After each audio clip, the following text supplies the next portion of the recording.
you're building cities, you're designing cities, and I wanted to know how do you design a city that is reflective of the African identity and that inclusive in terms of community, education, capacity transfer, and all the social infrastructure that we need. Well, it's easy for me because I'm African. And I came back more than 50 years ago. So I know what my people need because I'm part of the people. So to me, it's easy. I mean, but in being African, don't forget that you are part of the modern world. My best friend is ChatGPT. Serious. Yes, yes, yes, yes. So you should avoid saying, well, this is Africa, Africa, Africa. No, Africa is part of the world. And ChatGPT knows more than I how to mix some things. Well, there are a lot of things that I know more than he. But, you have to leave your world. You have to leave your time. And your time, I'm sorry, it's ChatGPT is part of it. And unless you integrate it in your thoughts, in whatever you're doing, you know that this is progress. You cannot stop it. I used it a lot. I was giving the example the other day. I was in Kinshasa and I had to rush to come back because it was my former president Abdou Diouf's birthday, and I wanted a song for Abdou Diouf. So I asked ChatGPT, "Can you make a poem for him?" In 1 minute, I had the poem, and then I say, "Hey, listen, can I have the music with it?" 2 minutes, I have the music. And then I said, "Listen, I want the music to be played by robots." And 5 minutes after, I had the robots playing the music. Now, you want me to leave that because that's technology and be writing for 2 weeks or 2 months like you Sundur would do? No, that's finished.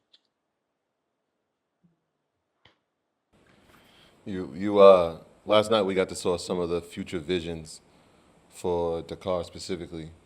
I wonder where the inspiration came from because it feels futuristic, and that goes back to the vision. So, what was that process? Where the inspiration come from? I think we saw it was a Gory Tower.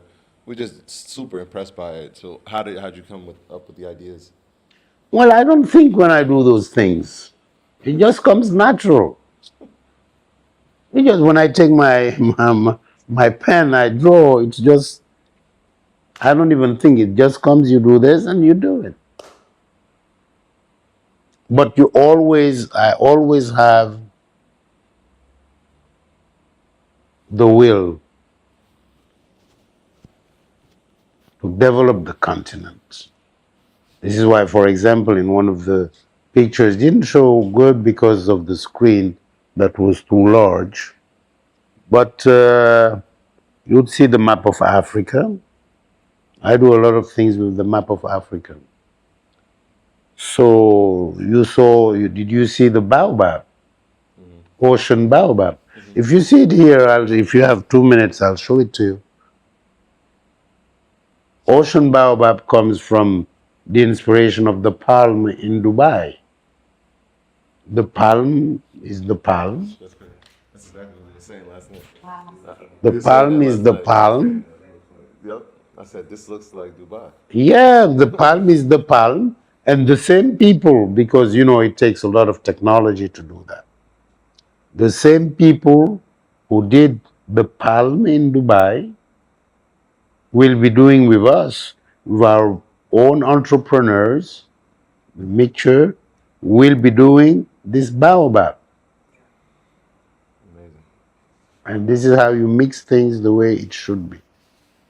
Yeah. It had the marina, it had the ports, and they've been saying that this is the closest destination from America on the continent. Absolutely. Well, it's a little. I'll show you where the closest destination to the continent is. This is about, well, 2 kilometers away because this is at the port of Dakar in front of Gorée. The story behind Ocean Baobab is that this slave came out of Gore from the small gate, the small door, and he comes back with technology, with development, and is re-entering Gore by the big gate. That's why you saw that big tower, Gore Tower. They came back here, and this is what they came.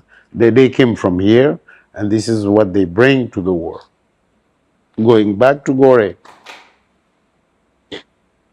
you'll see the story, but that's it. And again, what people don't know, I'll show you what we call smart islands. And these are things that you people going back to America can help. You know that the future is, of course, with big datas. The new data centers will be the big brothers.